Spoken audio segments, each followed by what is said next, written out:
ഞാനൊന്ന് പുറത്തു പോയിട്ട് വരാം. ഈ പാല് കുടിച്ചിട്ട് പോയാ മതി.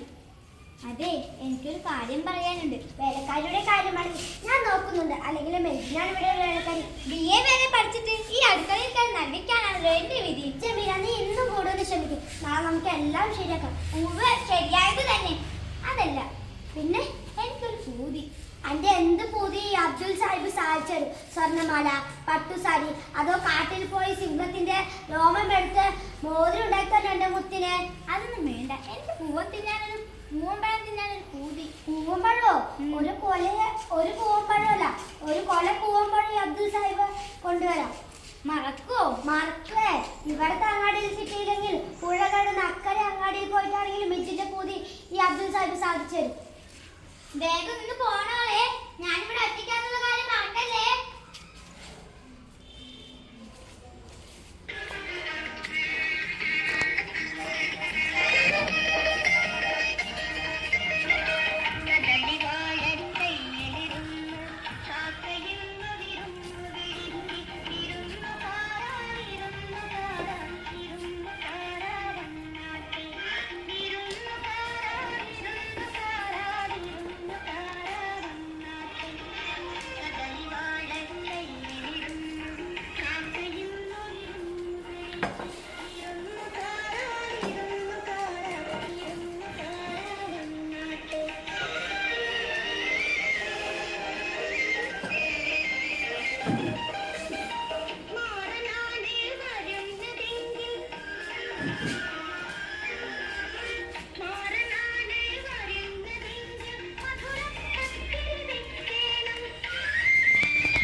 ജമീല, ഇതെന്താ ആകെ നനഞ്ഞിരിക്കുന്നത്? ഇവിടുത്തെ അങ്ങാടിയിൽ പൂവമ്പഴം കിട്ടിയില്ല. പുഴ കിടന്ന് അക്കരെ അങ്ങാടിയിൽ പോയി പൂവമ്പഴം നോക്കി കുറേ നടന്നു. തിരിച്ചു പോകാൻ നോക്കിയപ്പോഴേക്കും തോണിക്കാരൻ പോയി.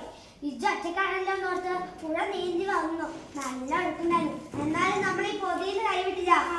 പൂവമ്പഴം. ഇതെന്താ? ഓറഞ്ച്. എനിക്ക് വേണ്ട. പൂമ്പഴത്തേക്കാൾ രണ്ടിരുത്തി വെളിയെ രണ്ടിരുത്തി വിറ്റാനുണ്ട്. നീ കഴിക്ക്. എനിക്ക് വേണ്ട. ഇത് കഴിക്ക് ജമീല. നീ വേണ്ട.